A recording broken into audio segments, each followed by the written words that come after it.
tous et à toutes. Bonjour à vous aussi qui nous écoutez en ligne. Notre premier événement sous la bannière ALIA pour lancer la rentrée. Donc, moi, je trouve que ça vaut la peine.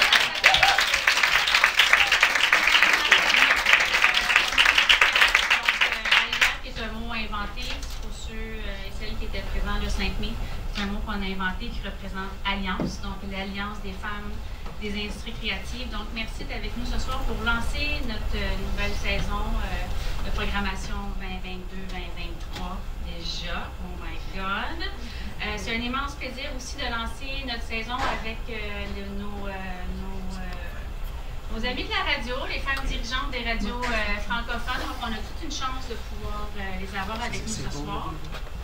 Évidemment, je vais profiter de mon moment au micro pour faire quelques petites annonces. Très important, je parle du 29 novembre à mettre à votre agenda. C'est la date de notre gala bénéfice où on a vraiment besoin de vous avoir parmi nous pour renflouer notre coffre pour nos activités de l'année. Donc, important à mettre à votre agenda. Autre date importante, la semaine prochaine, mardi le 4 octobre, ce sera notre Assemblée générale annuelle qui sera suivie d'un cocktail. Donc, si ça vous tente de venir voir ce qui se passe et qu'est-ce qui va s'en venir, je vous invite à venir. Ça va être ici à la Cinémathèque. Un petit bref aperçu sur la programmation à venir. Je vais aller vite, mais sachez que toutes les informations sont disponibles sur notre site web, puis évidemment sur nos réseaux sociaux, sur Facebook et LinkedIn. Donc, on parle de la formation catalyseur, qui a 5 séances de conférences pour cette formation. On a amélioré sa page LinkedIn. Une autre formation aussi sur 6 séances, réaliser une capsule vidéo pour promouvoir ses activités culturelles qui sont très intéressantes. C'est nouveau pour nous cette année. On a une série de conférences aussi sur le storytelling, le budget personnel, des événements qu'on fait en collaboration avec BPW, Business Professional Women. Donc, on les remercie de leur collaboration avec nous. Le 31 janvier, les bases d'un contrat.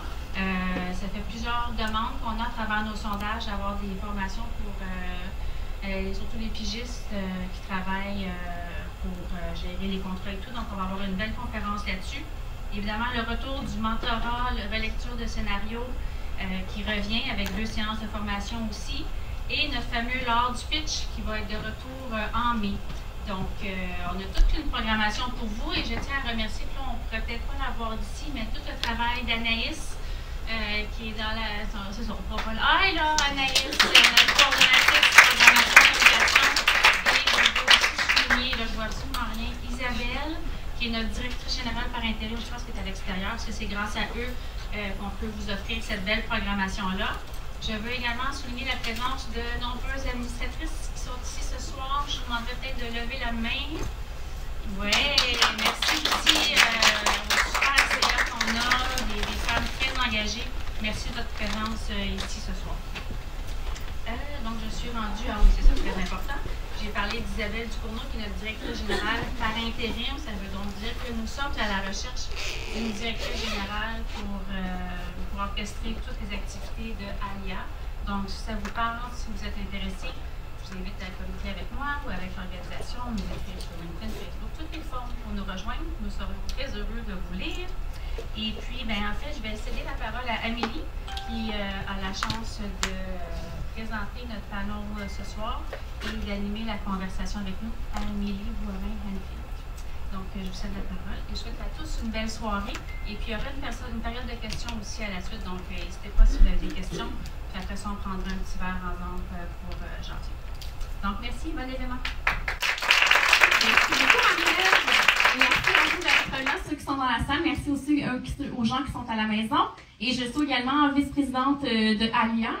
Alors, je vous invite à venir à l'AGA la semaine prochaine. Merci beaucoup, mesdames, d'avoir accepté. C'est un honneur pour moi d'animer cette belle rencontre. Ça fait longtemps qu'on en parlait au conseil d'administration, qu'on voulait faire un événement autour de la radio. On commence tranquillement, pas vite, à avoir des membres qui font partie du média qui est la radio. Et si vous me permettez, je vais vous les présenter. Alors, juste au bout, on a Caroline Jamais, directrice générale audio et radio à Radio-Canada. Merci d'être là, Caroline.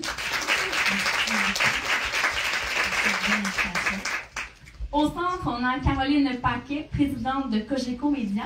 Merci d'être là, Caroline. Et tout près de moi, on a Chloé Boissonneau, directrice générale de la radio francophone de Bell Media. Merci d'être là, Chloé. Et mesdames, je commencerai en vous demandant comment va la radio en ce moment. Qu'est-ce qu'une radio en santé? Ça fait déjà quelques années que vous êtes en poste. Alors, comment se passe la radio? Comment ça va en ce moment? Est-ce que ça va bien? Parce que moi, je me souviens, quand j'ai commencé il y a une vingtaine d'années, on disait que la radio tentait à mourir et j'ai l'impression qu'elle est jamais aussi forte qu'elle l'a été. Veux-tu commencer, Chloé? Je me lance. On vient quand même de traverser 2 ans de pandémie. Oui. Qui, pour certains formats radiophoniques, a été difficile. Pour d'autres, a été très, très un facteur de succès. Oui. L'industrie publicitaire, pas seulement en radio, je pense qu'on le voit un peu partout, là, puis la transformation du média, que je vais dire traditionnel là, pour les fins de la journée, là, mais télé challengée, transformation majeure. Mais point de vue contenu, moi je pense que la radio québécoise se porte très bien. J'ajouterais à ce que Chloé mentionne, je dirais même que la pandémie, à certains égards, a remis un peu certains formats au goût du jour, si je peux dire. Quand on parle que la radio va bien, aujourd'hui, on représente à nous trois ici 10 stations, une dizaine de stations radio francophones seulement au Québec. Alors quand même, je pense que ça va bien. Peut-être pour ajouter, je pense que la radio est dans une transformation extraordinaire. Et c'est grâce à ceci, parce que maintenant, tout le monde se promène avec une radio dans ses mains à tout moment de la journée. Et cette technologie-là a vraiment créé un changement immense dans notre industrie. Puis une radio qui va bien, c'est une industrie qui va bien. Jamais on a vu autant de jeunes se promener avec des écouteurs. Donc, le renouvellement de notre auditoire est là. Et c'est un média dont on parle de plus en plus dans les médias écrits aussi. Alors, il y a quelque chose qui se passe dans le monde de la radio et de l'audio, parce que maintenant, les deux sont indissociables et on peut écouter nos émissions à l'heure qu'on veut. Alors, il y a un décloisonnement de ce média-là qui fait en sorte que c'est un nouveau cycle complètement, je pense qu'on est en train de vivre dans notre industrie. Et Caroline a parlé de la pandémie, et pendant la pandémie, c'est un des médias qui a pu continuer. Parce que moi, j'ai plein d'amis, ça a été mon cas, on le faisait de la maison, dans un petit coin, avec des couvertures dans le garde-robe, et on pouvait continuer d'être en contact avec l'auditoire. Et je pense que les gens en avaient besoin. Je pense que c'est ça qui a été bénéfique pour la radio pendant la pandémie. Êtes-vous d'accord avec moi? Bien, absolument. Je pense que le contact, en fait, c'est la force de la radio. Je pense que c'est la proximité, l'aspect local aussi du média, puis sa facilité de production. On a besoin d'un peu moins d'infrastructures, disons, que la télévision. Donc, l'aspect local, communauté est très, très fort en radio. Je pense que oui, en temps de pandémie, on l'a ressenti. Et la technologie, ça revient au point de Caroline, nous a permis de continuer à opérer.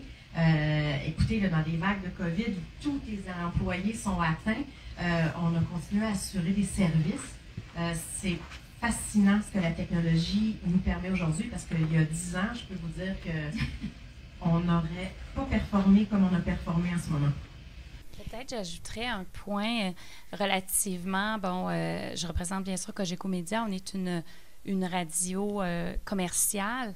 Donc, le côté de la pandémie qui a été, je vous dirais, le plus difficile et que d'autres ont vécu, c'est vraiment également la transformation qui est liée à la monétisation des contenus. Donc, beaucoup d'annonceurs qui étaient tournés vers des médias plus traditionnels, qui pour eux, la radio était une facilité, si je peux dire. On n'a qu'à penser à tous les commerces de détail, les voitures et tout. Donc, la COVID nous a nous a poussé vers l'avant pour se réinventer également de ce côté-là. Parce que, évidemment, quand on parle de radio, dans notre cas, on parle aussi de monétiser du contenu. Il ne faut jamais l'oublier. Donc, la pandémie nous a permis justement d'aller vers ceci. Et ça a permis aussi à des animateurs de découvrir ou de redécouvrir la radio, parce qu'il y avait beaucoup de personnalités publiques dans le milieu culturel qui se retrouvaient avec rien et qui, là, se sont tournées vers la radio, là. Mais je pense que ça nous a permis aussi de créer un pont entre les artistes et leur public parce que du jour au lendemain, il n'y avait plus de spectacle. Alors, on était capable d'avoir un Yannick Nézet-Séguin qui passait une semaine avec nous pour parler de musique classique parce qu'il y avait cette disponibilité-là.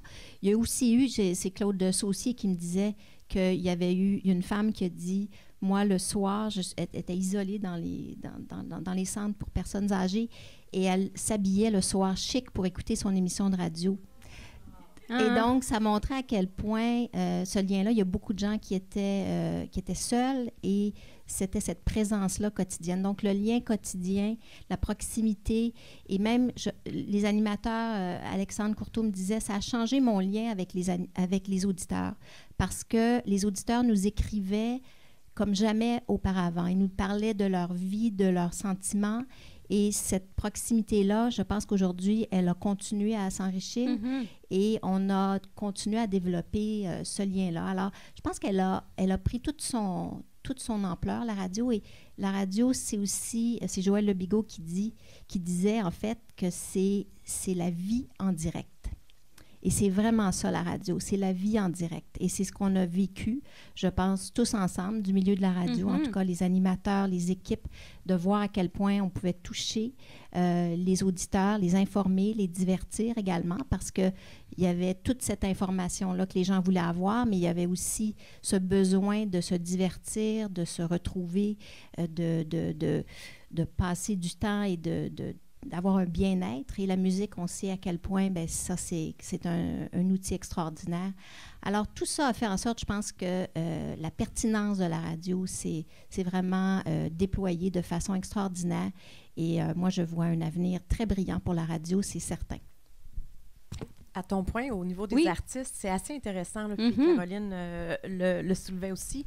Les artistes avaient soif, les animateurs avaient soif d'un contact avec l'auditoire, puis ça a amené à découvrir du talent ou de redécouvrir des talents qui avaient peut-être laissé la radio aux dépens d'autres médiums, et on assiste encore aujourd'hui à, en tout cas, il y a un petit émerveillement encore pour la radio. C'est beaucoup plus facile d'aller chercher du talent qu'il y a, disons, quelques années. Moi, je le remarque, là, je ne sais pas si de votre côté aussi.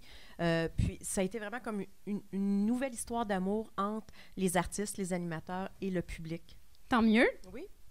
Et récemment, je me rappelle plus, je pense que c'est Caroline Jamais qui me racontait que la moyenne d'âge pour la radio, c'est 49 ans. J'étais surprise que la moyenne d'âge était aussi élevée. Ah, c'est Chloé? Ben, ça dépend des stations, mais oui, effectivement, ça va dépendre du démo de la station, puis, mais dépendant de la moyenne d'âge radio, puis là, on s'entend que c'est en consommation hertzienne, là. Oui. Donc, on ne parle pas nécessairement de téléchargement de nos balados. Dépendant du format, là, il y a différents groupes d'âge. Puis, comment on fait pour renouveler cet auditoire-là, sachant que 49 ans, c'est quand même assez âgé, à mon avis, là, pour la radio? Non, mais je veux dire comme auditeur. Non, mais comme auditeur. Non, mais je pense qu'il faut qu'on renouvelle l'auditoire. J'aimerais ça peut-être d'abord dire quelque chose de statistique, parce que c'est pas étranger à la démographie au pays. Oui, et en ce moment, le groupe d'âge majoritaire au pays, ce sont les baby boomers. C'est ça. Et ils le seront majoritaires. C'est 1 Canadien sur 4 qui est baby boomer, et ils le seront pour les 7 prochaines années. Et c'est seulement dans 7 ans que les millénarios seront majoritaires. Donc, c'est normal que la moyenne d'âge de la radio soit élevée. Ce 49 ans pour la radio en général, c'est le reflet de la population canadienne. Et c'est un défi, effectivement, de servir cet auditoire-là qui est vraiment une quantité de gens qui est très grande, mais également d'attirer des publics qui sont plus jeunes. Puis ça, tous les médias, en fait, ont ce devoir-là de toujours penser à renouveler leur auditoire. Mais présentement, c'est statistiquement la population canadienne. C'est un défi. C'en est un. Peut-être 2-3 choses par rapport à le groupe d'âge dont on parle. Pour moi, il y a une question.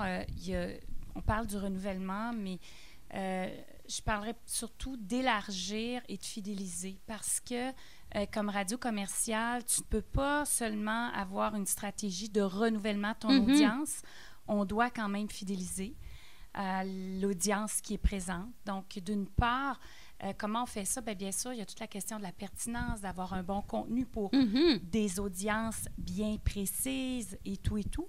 Et il y a une question également de plateforme. Donc, distribution, comment on le fait, sur quel type de plateforme nous sommes, d'expérience usagée, d'expérience utilisateur.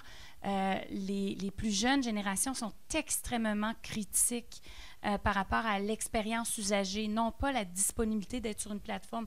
Bien sûr, c'est le prix d'entrée de la catégorie, mais tout ce qui est l'expérience usagée que j'appelle.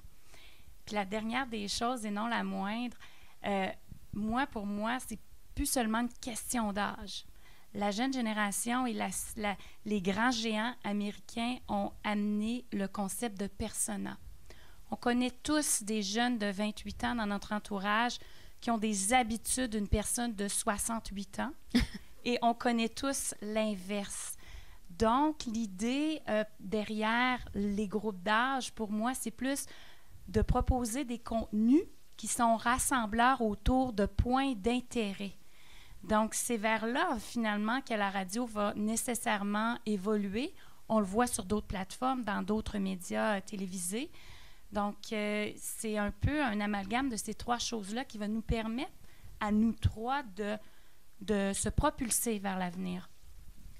C'est comme si on était à une croisée des chemins, un peu des modèles d'affaires. C'est-à-dire que tu as les boomers qui ont un modèle de consommation, puis dont on a, je pense, tiré un maximum aussi du modèle d'affaires. Tu sais, c'était une communication de masse, un seul message diffusé sur l'ensemble des plateformes.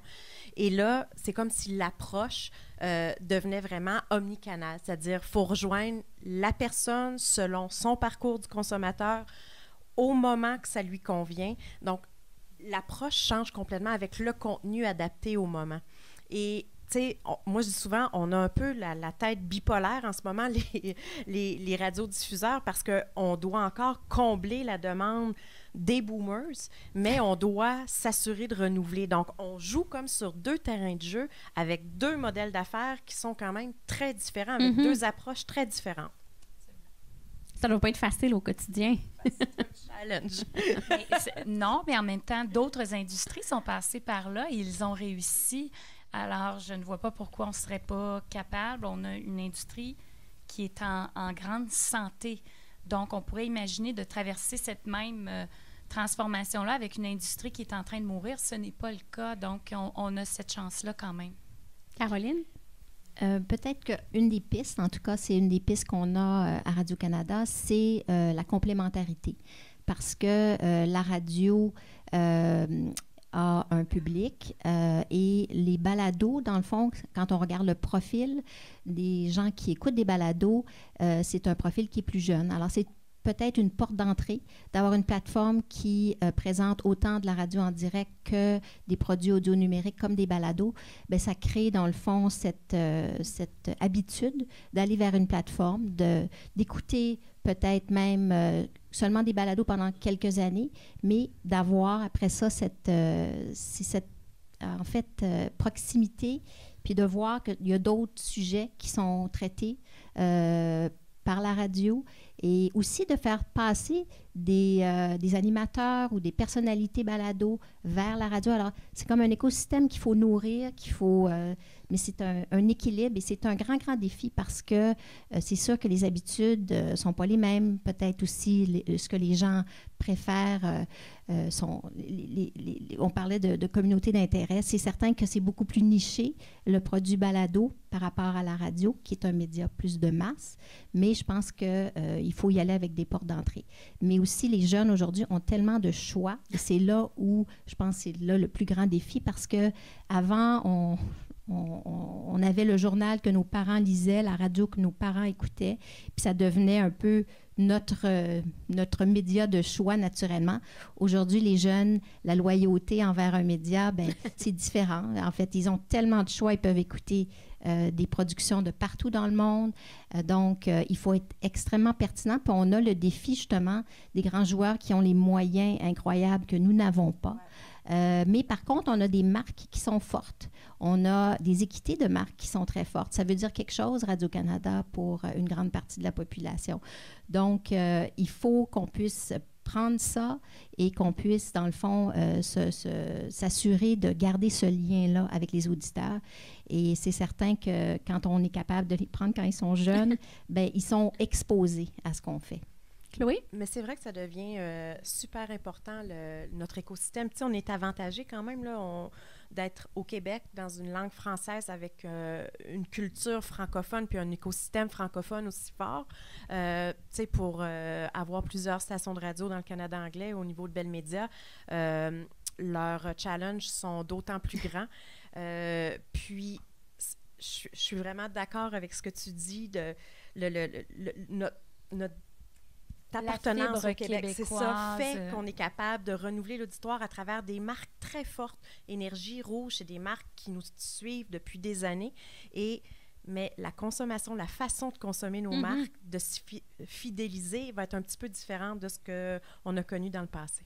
Et tantôt, Chloé nous parlait des méthodes, justement, numéristes pour calculer les parts de marché. Et je me demandais, est-ce que c'est dépassé, justement? Parce que moi, j'ai appris, je pense que c'était avec Chloé, on en discutait, puis avec d'autres personnes dans les stations de radio, tout ce qui est en rattrapage n'est pas comptabilisé. Et j'étais surprise de ça. Je pensais que ça l'était. Oui, non, nous, on aimerait beaucoup que ce soit, mais c'est, je vous dirais, le grand cheval de bataille qu'on a amené ensemble, les radiodiffuseurs, contrairement à la télévision où tout l'écoute en rattrapage est comptabilisé dans les résultats d'écoute. Nous, nos contenus, donc je peux penser à Véronique et les Fantastiques, 2 millions de téléchargements par année. Okay? C'est un succès là, à l'échelle du Canada puis même du Québec, d'autant plus. C'est pas comptabilisé. Donc, tous les gens qui sont exposés à mon contenu sont comme invisibles dans mon modèle d'affaires. Puis c'est la même chose pour tout le monde. Donc, je pense que ça, c'est quelque chose qu'on doit mettre de l'avant puis prioriser parce que honnêtement, on est en train de créer des grands succès d'écoute là, en rattrapage. Oui, et à ceci, j'ajouterais tout l'aspect, tu sais, les annonceurs achètent toujours en 25-54, donc, et ça ici, c'est aussi un peu numériste aussi qui crée un peu ceci, sachant qu'on a une population qui est plus vieillissante. Donc, tout ce côté-là de savoir-vendre, de changer un peu toutes ces chaînes de référence-là, au-delà du rattrapage, il y a aussi la façon dont on fragmente le marché, alors que tous les autres médias actuels sont fragmentés par centre d'intérêt de plus en plus. On n'a qu'à penser à Facebook, Google. Ils ne te vendent pas du 25-54, là. Ils te vendent la personne de 35 ans qui est à la recherche d'une voiture spécifiquement. C'est très, très précis. Alors, on est un peu, je vous dirais, à l'arrière du train. Ouais. Ça a une grande valeur, ça, d'être capable de cibler un consommateur vraiment en fonction de ses intérêts. Ça amène, selon moi, une plus grande valeur. Alors, c'est quand qu'on sera capable, c'est sûr que le modèle de Radio-Canada n'est pas le même, mais à quand va suivre la monétisation de ça pour les radios? C'est un défi. Moi, j'ai travaillé longtemps dans le monde des journaux et j'ai vu l'industrie des journaux, dans le fond, perdre ses revenus publicitaires petit à petit. Quand je suis arrivée dans le monde de la radio, je veux dire, c'est sûr que ce footprint-là, désolée c'est quoi le mot en français? C'est l'empreinte? L'empreinte, voilà. L'empreinte véritable de ce qu'on fait, c'est nécessaire aujourd'hui qu'on ait cette information-là parce qu'aujourd'hui, les gens nous consomment de bien des façons et par rapport à Numéris. Je sais qu'en ce moment, il y a un projet pilote qui est sur la table et il va y avoir éventuellement des choses qui vont se faire, mais dans le monde entier, en ce moment, il n'y a pas une solution qui a été trouvée pour avoir vraiment toutes ces données-là de l'empreinte véritable au niveau de l'audio, de la radio. Mais j'ai espoir que ça va arriver, puis un jour, on va avoir en fait vraiment l'impact réel qu'on a. Ça va venir, mais c'est technologique en ce moment. C'est très difficile avec les outils qu'on a présentement. Il doit y avoir du développement, mais il va y avoir des solutions. Mais pensez-vous que l'avenir de la radio, ça va être uniquement le balado, le rattrapage, ou ça va rester le direct, le contact direct avec l'auditoire? moi, je crois fermement au direct, mais je crois à un modèle combiné. Tu sais, il y a aussi une question là, d'habitude de vie, hein, que parcours consommateur. Donc, les déplacements. Honnêtement, la radio est un médium qui est extrêmement prisé dans les déplacements. Puis, il y a quelque chose de magique à la radio avec, encore une fois, l'aspect local, temps réel, que tu peux pas aller acheter ou tu peux pas retrouver sur Spotify ou sur un autre diffuseur. Alors, je crois fermement que la place de la radio va demeurer, mais ça va être important qu'on puisse consommer ce qu'on a manqué ou ce qu'on veut consommer en rattrapage. Fait encore une fois, on revient avec le modèle à 2 vitesses. C'est une question de complémentarité, je suis tout à fait d'accord. On parle beaucoup des balados, mais tu sais, quand on regarde actuellement, d'où la dualité dont Chloé parlait tout à l'heure et Caroline aussi, actuellement, c'est à peu près 5 % de la consommation radio totale est en balado. Alors, il y a comme une grande dualité pour se propulser dans l'avenir. Comment on va gérer cette transition-là?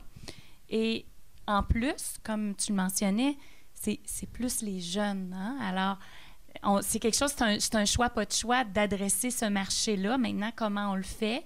Puis, il y a une question aussi... tout à l'heure, on parlait de la pyramide de l'âge, mais aussi les plus jeunes générations.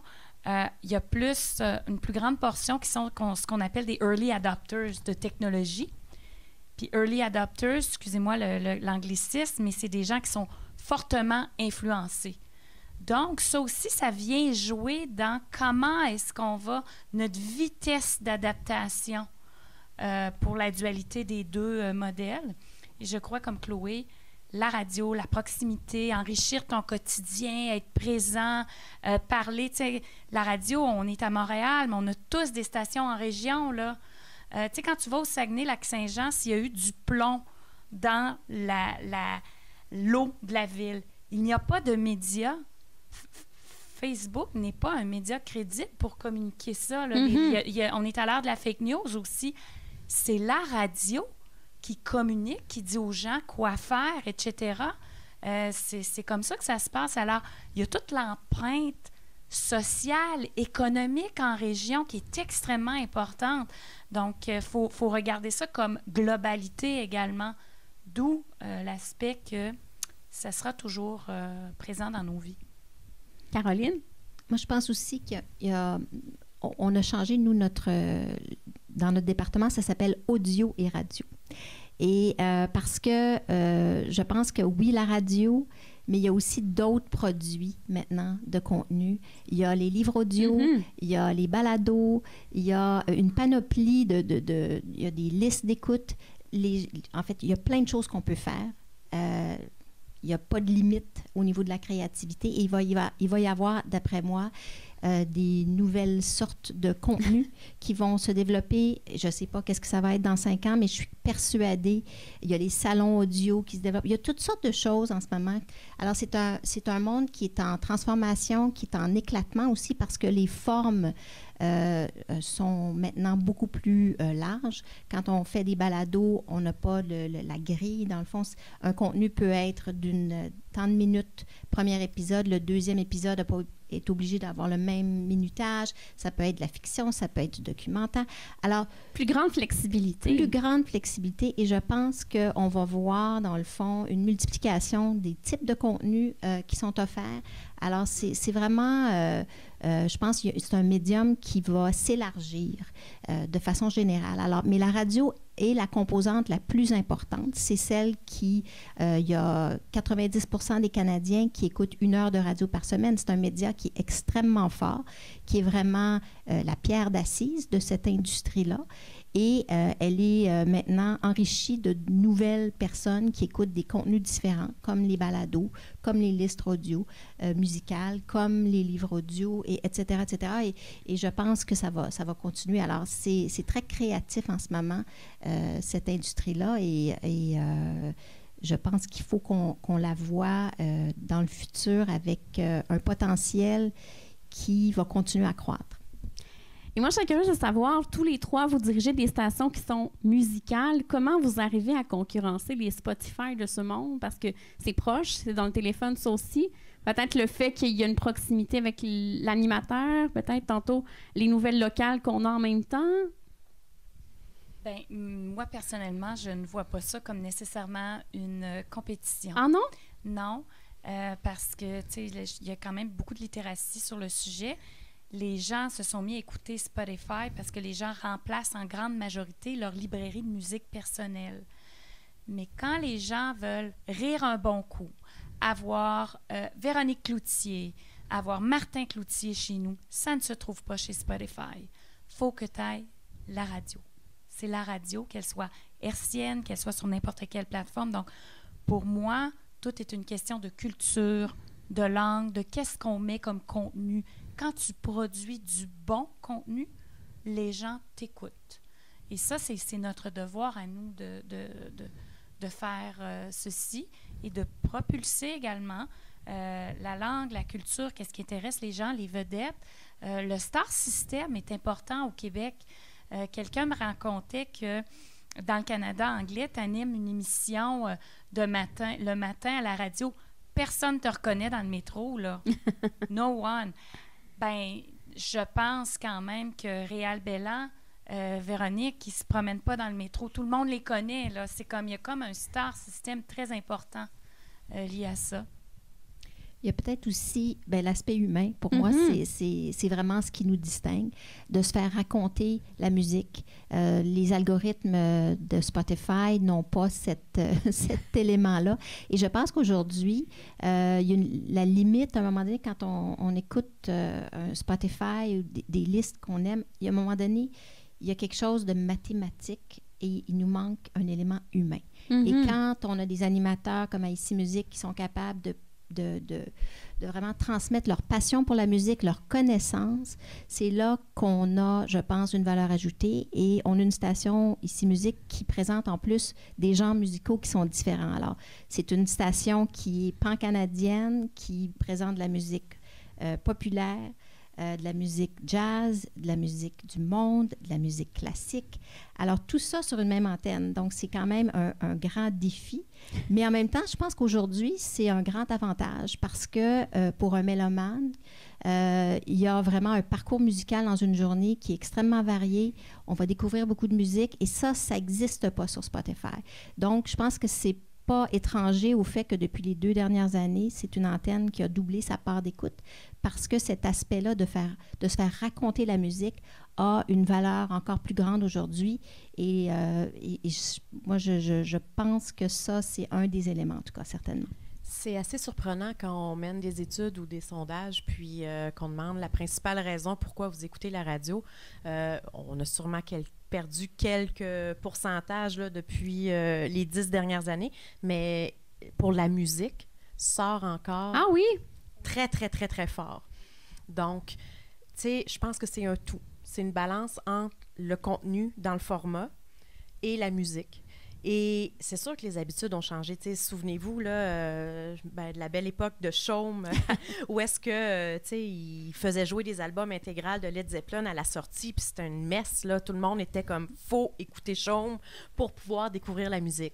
C'est sûr qu'un fan de musique maintenant va pouvoir découvrir la musique avec d'autres plateformes, mais pour t'accompagner, encore une fois, dans ta journée, dans ta réalité de culture, la balance de nos radios musicales et la vente de la musique. Hein. Combien de fois on coach les animateurs en leur disant « vendez votre musique » parce qu'un Rémi-Pierre Paquin qui dit « hey, moi, cette chanson-là de Led Zeppelin », un Martin Cloutier qui dit « moi, cette chanson-là, ça me rappelle... » On voyage à travers eux. C'est ça la radio, c'est ça la connexion entre notre animateur, la musique et l'auditeur.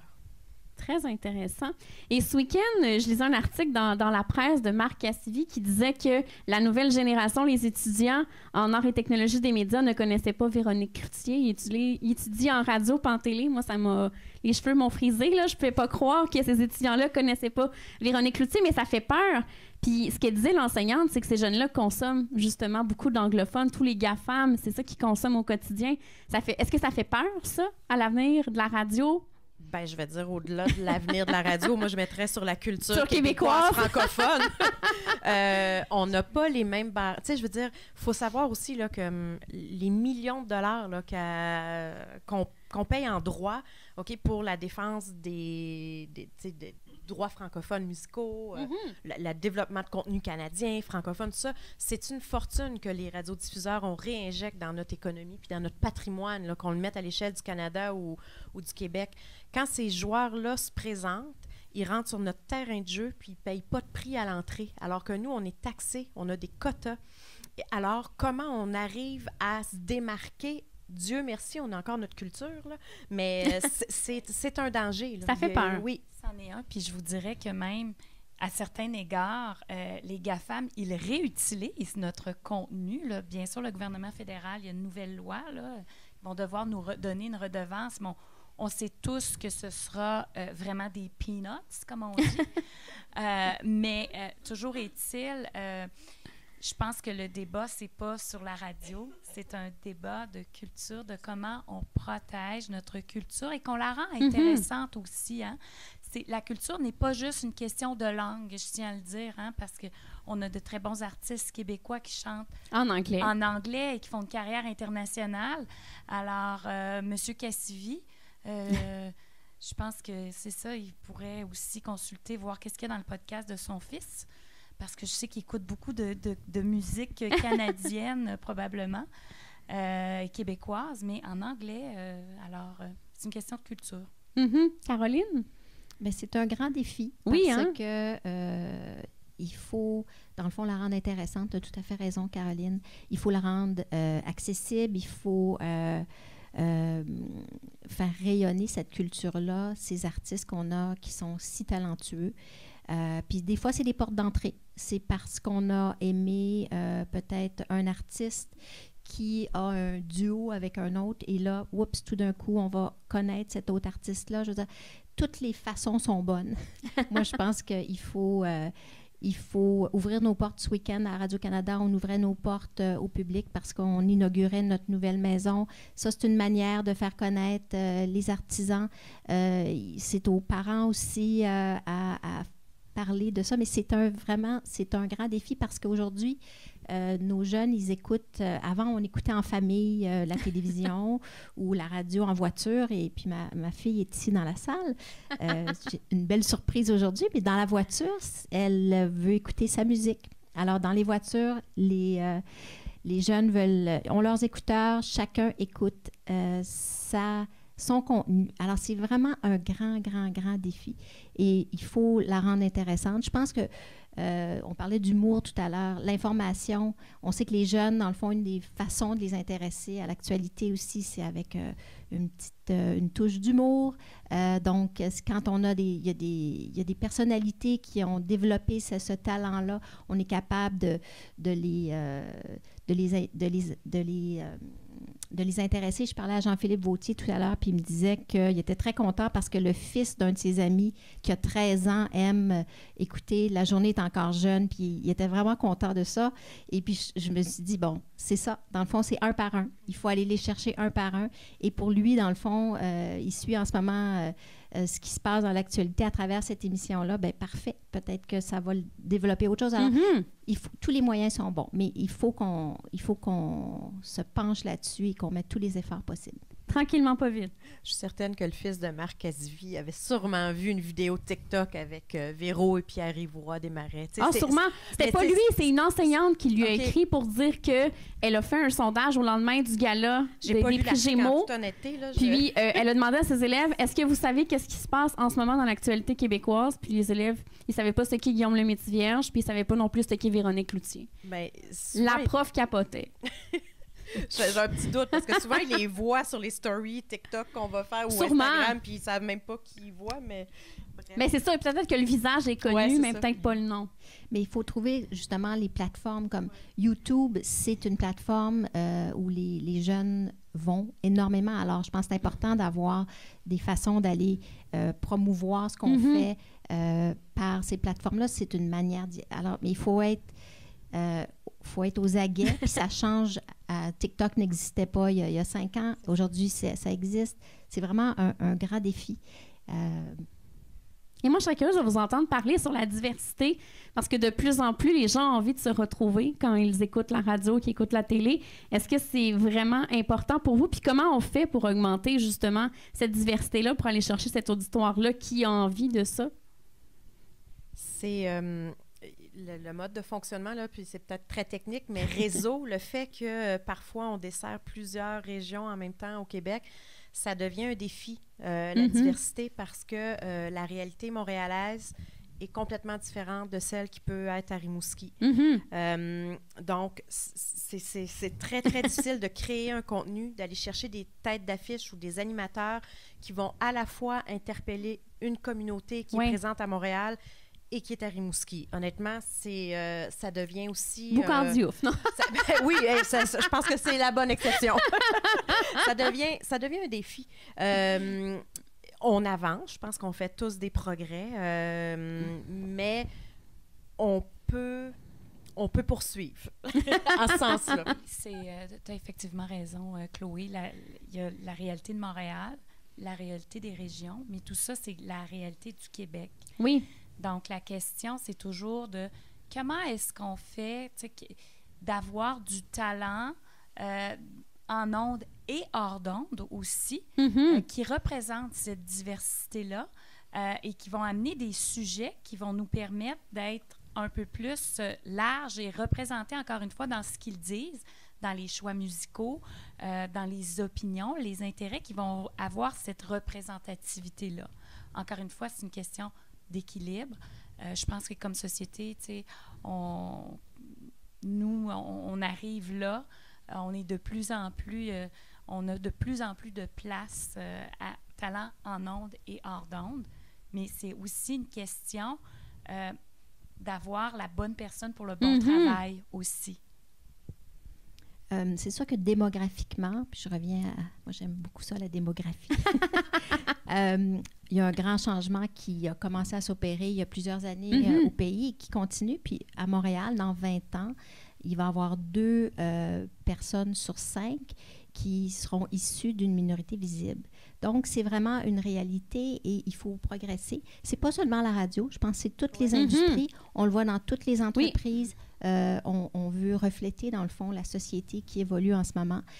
Chez nous, une des façons de le faire, en fait, c'est au niveau des experts. On a réalisé que les experts, souvent, on revient à des experts qu'on a déjà. Par exemple, on a un nutritionniste dans une université. Tiens, c'est quelqu'un qui communique bien. On va le reprendre à une émission. Puis à un moment donné, on a réalisé qu'il fallait peut-être ouvrir justement cette expertise-là à d'autres personnes.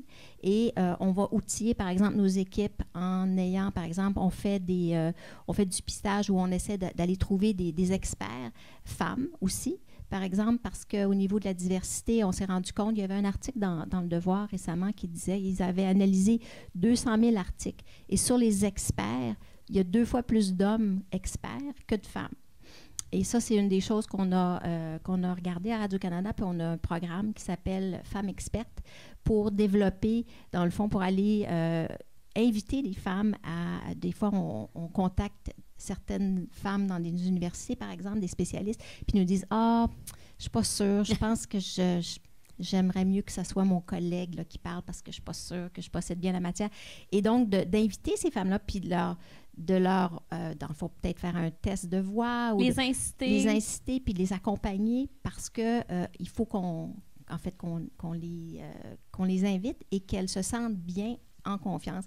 Alors, on a créé, dans le fond, pour les équipes, un bottin pour essayer de leur dire, bien, regardez, si vous cherchez, par exemple, un expert en nutrition, vous avez un choix. Et il y a des hommes, il y a également des femmes. Alors là, on peut élargir un petit peu le type d'expert qu'on peut avoir dans une émission de science ou autre. Donc, c'est une façon de le faire. La diversité aussi des personnes issues de minorités, c'est certain que là aussi, il faut qu'on aide aussi les équipes pour identifier ces gens-là, pour qu'ils soient encore plus présents sur nos antennes et qu'on découvre des nouvelles voix. Le temps file, mais j'aurais une dernière question pour vous. Moi, j'ai vu que cet automne, il y a une plus grande diversité de femmes qu'on retrouve au micro dans les radios. Ça a longtemps été un milieu d'hommes, beaucoup, beaucoup. Et là, il y a beaucoup plus de femmes. Quand vous faites votre programmation, est-ce que vous réfléchissez à savoir, je veux vraiment une parité homme-femme dans mes animateurs au micro? Je peux y aller. Bien, je peux... C'est sûr que Sylvie Julien est ici. J'en profite pour la saluer, notre première directrice d'ici première. C'est sûr qu'on a des discussions justement sur, dans une journée, c'est important d'avoir des voix d'hommes, des voix de femmes. Et en fait, je regardais notre programmation juste avant de venir. Puis dans une journée, en ce moment, 8 heures sont des animatrices femmes, 10 heures animateurs. Donc, on a une panoplie, en fait, d'hommes et de femmes. On a un peu plus d'hommes encore. C'est sûr que, traditionnellement, il y a eu plus d'animateurs, mais je pense que ça a changé tranquillement au fil du temps. On a des programmes comme, en fait, pas des programmes, mais on a les cartes blanches dans les dernières années où on donne une émission, en fait, à des animateurs en herbe, là, chez nous, des collaborateurs, des collaboratrices, surtout aussi, qui ont un talent important et on voit vraiment un potentiel de développement. Donc, on les accompagne là-dedans pour justement développer d'autres femmes animatrices. Alors, c'est certain qu'on pense à ça, mais c'est important d'avoir autant des hommes et des femmes. Puis je regardais juste à travers le pays, on a 10 Morning Women au niveau du Canada. Donc, il y a de plus en plus de femmes qui sont à l'antenne, incluant le matin. En fait, moi, c'est ça. Est-ce que je cible tout sur la parité absolue? À un moment donné, on n'est pas à calculer le nombre de minutes en ondes d'un homme versus une femme. Clairement, on a donné plus de temps de glace à des femmes. Puis aussi, selon le format et le groupe cible, on peut aussi adapter peut-être un peu la programmation puis le choix d'un ou d'une animatrice. L'automne passé, c'était la première femme pour moi, ça a été au quelque micro chose de le matin, Marie-Josée Gauvin. Ouais, Marie-Josée Gauvin, qui est venue se joindre à Rouge FM. C'est la première fois qu'une... Puis là, attention, on va exclure Radio-Canada, bien sûr. Là, c'est Radio commercial, oui, c'est ça. C'est la première fois qu'une femme avait le rôle de Morning Woman, c'est-à-dire de lead, d'animatrice en chef au Québec. Marie-Josée. Fait que pour moi, ça a été important. Pour moi, j'ai regardé l'antenne, j'ai fait, ouais, tu sais, on est une radio qui parle à la femme, c'est notre cible primaire. Je dis, je devrais mettre une femme comme porte-parole et à la tête d'un morning show à Montréal. Et elle honore très bien son mandat. Nous, de notre côté, en fait, pour moi, je reviens un peu sur le même message. La question, ce n'est pas nécessairement d'avoir la parité. C'est de toujours avoir la bonne personne dans le bon siège. Et on parle, bon, bien sûr, il y a plein de femmes chez nous aussi à l'antenne. Elisabeth Crête qui est là, Nathalie Normando. Il y a vraiment eu il y en a plus qu'il y en avait. Oui. Mais ce n'était pas nécessairement ça la préoccupation. C'était une préoccupation d'avoir une diversité, un équilibre pour les femmes à la radio, mais aussi en ondes et hors d'ondes. Parce que pour moi, de se mettre une sorte de balise, de quota, si je peux dire ceci, puis là, je parle en mon nom comme femme, je crois que c'est le contraire de ce qu'on veut accomplir. La dernière chose que je veux, c'est qu'une femme, à un moment donné, se mette en doute dans sa plus petite intimité, qu'elle a eu le travail, non pas parce qu'elle était la meilleure pour le travail, mais parce qu'elle était une femme. Alors, pour moi, c'est toujours important de mettre ça de l'avant et de se dire, d'avoir cette règle de mettre ça de l'avant, de dire, bien, les femmes qui sont là, on les a choisies car elles sont les meilleures pour le travail. J'ai cette ferme conviction-là et en aucun cas, j'atteins leur confiance en elles et je les pousse à faire une levée de main pour parler au micro, pour prendre des postes de direction. C'est de cette façon-là que j'envisage mon mandat, que j'envisage également de pousser les femmes dans les médias. Bien, merci beaucoup, mesdames. On serait rendu à la période de questions. Est-ce qu'il y en a qui ont des questions? Oui? Est-ce que tu peux t'approcher? Il est rendu où, le micro? Il y avait un micro ici tantôt, il n'est plus là. Il s'en vient vers toi.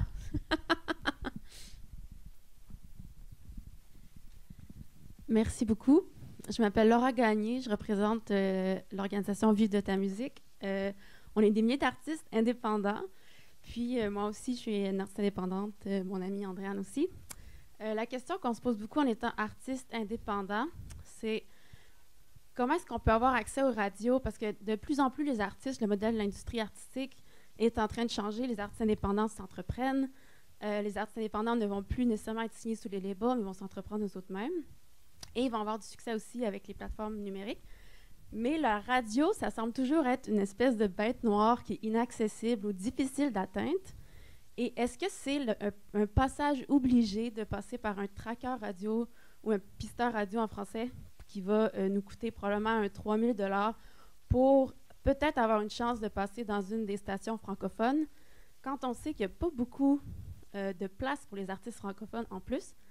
Donc, est-ce que c'est des chances égales si l'artiste indépendant va passer par une plateforme indépendante comme 45 tours ou Poste d'écoute, par exemple?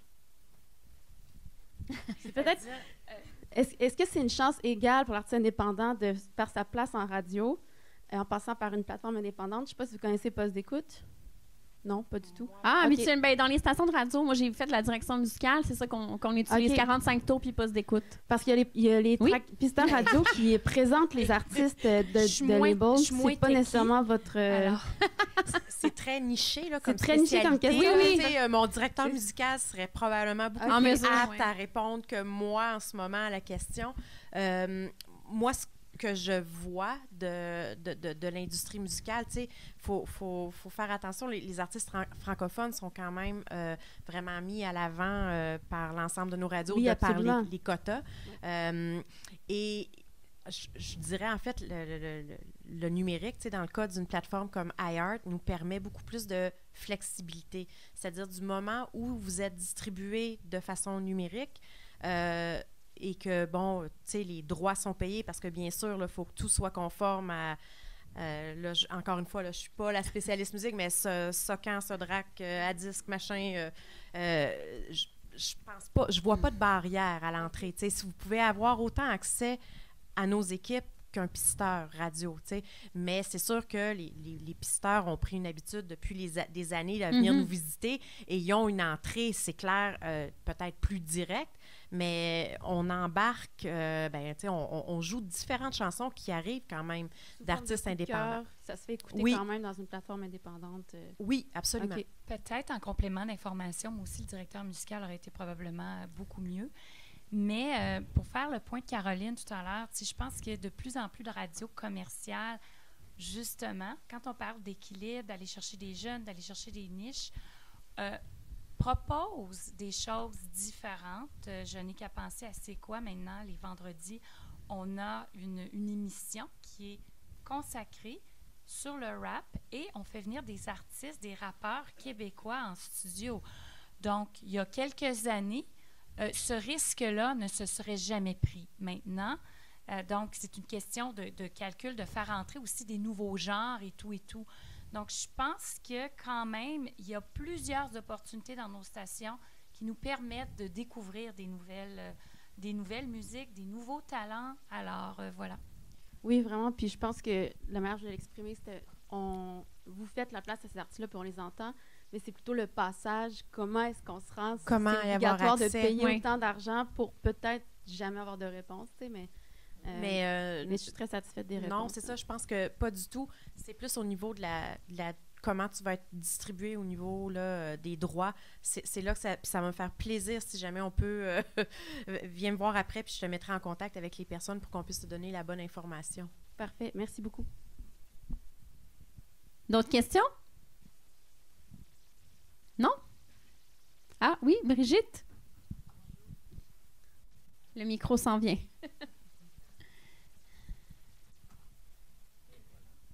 Comment? Merci, donc Brigitte Monod. OK, mais ça serait la dernière, je pense. Sur le conseil d'Alia. Et en fait, là, je suis très heureuse de voir 3 femmes à des postes aussi prestigieux, aussi importants. Bravo, mais j'aimerais vous entendre. Est-ce que vous l'avez eu facile pour vous rendre là?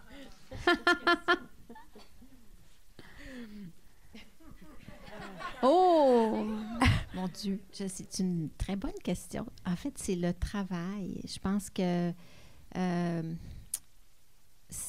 c'est aimer ce qu'on fait. Je pense que c'est sûr que, en tout cas, pour ma part, j'ai œuvré dans des milieux où c'était beaucoup des milieux d'hommes. J'avoue que je me suis pas posé beaucoup la question. À un moment donné, je me rappelle, j'étais dans des rencontres, puis là, je me disais, oh mon Dieu, tiens. Puis je me rappelle une en particulier, il y avait 21 personnes dans la salle et j'étais la seule femme. Et mais j'avoue que moi, j'ai eu une mère qui travaillait et elle nous a toujours encouragés et mon père aussi. J'étais dans une école secondaire qui était une école de garçons et qui acceptait les filles pour la première année. Et donc, j'ai grandi dans cet univers-là. Puis je pense que ça m'a permis, en fait, de ne pas me poser justement ces questions-là quand j'avais 20 ans, 25 ans, 30 ans, quand j'étais dans ces milieux-là, parce que je réalisais pas finalement que j'étais très, très, très minoritaire comme femme dans ces milieux-là. Et donc, ça a été beaucoup de travail. Aujourd'hui, je réalise qu'il y a des femmes avant moi qui ont fait un travail incroyable pour que moi, je puisse avoir accès à ces postes-là. Et aujourd'hui, je pense qu'il y a beaucoup de chemin qui a été fait. Il en reste encore. Mais c'est sûr que c'est beaucoup de travail. Et lever la main, Caroline le disait tout à l'heure, moi, quand je rencontre des groupes d'étudiantes ou des femmes, je leur dis toujours, levez la main. Puis c'est vraiment, dans ma vie professionnelle, moi, à 2 reprises, j'ai eu, à un moment donné, il y a quelque chose qui s'est passé autour de moi dans l'entreprise. Et je suis allée voir mon patron, puis j'ai dit, moi, je n'avais pas d'expérience, mais à 22 ans, j'ai dit, bien, ouvrez pas le poste, s'il vous plaît, donnez-moi ma chance. Et à ma grande surprise, il a dit oui, mon patron, qui était Alain Simard à l'époque. Moi, je ne me serais pas engagée. Mais lui, il m'a engagée parce que j'avais 22 ans et il m'a offert un poste de directrice des communications pour Spectra et le Festival de jazz. Et finalement, je suis restée 13 ans. Et à une autre occasion dans ma carrière, j'ai levé la main et puis je me suis dit, les femmes ne font pas ça assez. Alors, faites-vous confiance et s'il y a des choses, des fois, on veut avoir, dans le fond, toute l'expertise nécessaire avant d'appliquer sur un poste. Mais je pense que c'est vrai. Et il ne faut pas hésiter, dans le fond, quand il y a quelque chose qui nous intéresse, même si on n'a pas tout, il faut dire, bien, je vais l'essayer. Et on travaille fort. On travaille très, très fort. Les femmes, je regarde les femmes autour de moi. Je regarde Sylvie, Dominique, Isabelle, des filles de mon équipe. Les hommes travaillent fort aussi. On travaille différemment. Je pense qu'on est complémentaires. Mais en tout cas, moi, j'encourage les femmes à lever la main et à oser.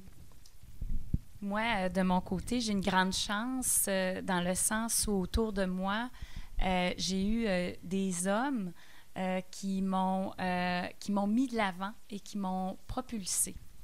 Des hommes et bien sûr des femmes, mais c'est important de le dire, le succès des femmes, ça passe par les hommes aussi qui nous propulsent, hein, qui nous donnent cette confiance-là. Alors, donc voilà, puis c'est aussi un peu ce que j'expliquais. Pour moi, c'est tellement la levée de main qui est important. Puis derrière cette levée de main-là, c'est la confiance, de savoir, de stimuler les femmes, de toujours les encourager. Tu es capable de le faire. Pourquoi tu ne serais pas capable? Donc, c'est vraiment pour moi, c'est la chose la plus importante, que tu sois en ondes, hors d'ondes, que tu ne travailles pas dans les médias, que tu travailles ailleurs. La levée de main, de se dire, je suis capable de le faire. Il y a des gens qui vont vous aider, qui sont toujours, qui t'entourent. Hein? Il y a une collectivité qui peut t'aider aussi. Donc, j'ai eu cette chance-là d'avoir un peu, d'être propulsée par mon entourage. Chloé? Bien, mon parcours est très radiophonique. Moi, j'ai commencé à faire de la radio en 98. J'avais 20 ans à peine. C'était à l'époque une toute autre réalité, là, honnêtement. On devait être 2 femmes dans la station qui était C'est quoi à l'époque. Là, j'ai commencé à C'est quoi. C'était vraiment complètement une autre réalité. Est-ce que j'ai... En fait, je pense que c'est la beauté ou la naïveté de la jeunesse. Là. J'ai pas réalisé ça. J'étais dans quelque chose qui me passionnait. J'ai mis les bouchées doubles, j'ai voulu rester, j'ai continué. Est-ce que je l'ai eu facile? Je pense pas. J'ai travaillé fort, comme probablement n'importe qui. Je crois peut-être, avec le recul aujourd'hui, quand je regarde ça avec mes yeux, tu sais, puis moi aussi, j'ai eu beaucoup, tu sais, on avait des patrons, ce n'était le fameux Boys Club, là. Mais, tu sais, je me souviendrai toujours de Charles Benoît, là, pour ceux qui sont dans l'industrie depuis longtemps, vont se souvenir de Charles, qui m'avait dit « Toi, Chloé, à 40 ans, tu vas être VP programmation. » Il l'a presque eu à 5 ans près. Fait que, tu sais, dans le fond, je pense que peut-être ce que ça a fait, c'est que ça a été un petit peu plus long d'arriver à mon objectif. Puis la confiance. Puis après ça, c'est ça. Moi aussi, j'ai eu la chance d'avoir des hommes qui ont cru, qui m'ont propulsé, qui ont cru en moi, qui m'ont propulsé. Puis l'aspect de confiance, moi, c'est un truc que, tu sais, à un moment donné, quand on sent comme, OK, moi, j'aimerais faire ça, j'ai peur de me faire dire non comme être humain, c'est de voir qu'est-ce qui pourrait vous donner confiance. Moi, ça a été d'aller refaire une formation, de faire un executive MBA. Ça n'a probablement rien changé, honnêtement. Réellement, là, dans mon expérience radiophonique comme telle, en termes de gestion, c'est autre chose.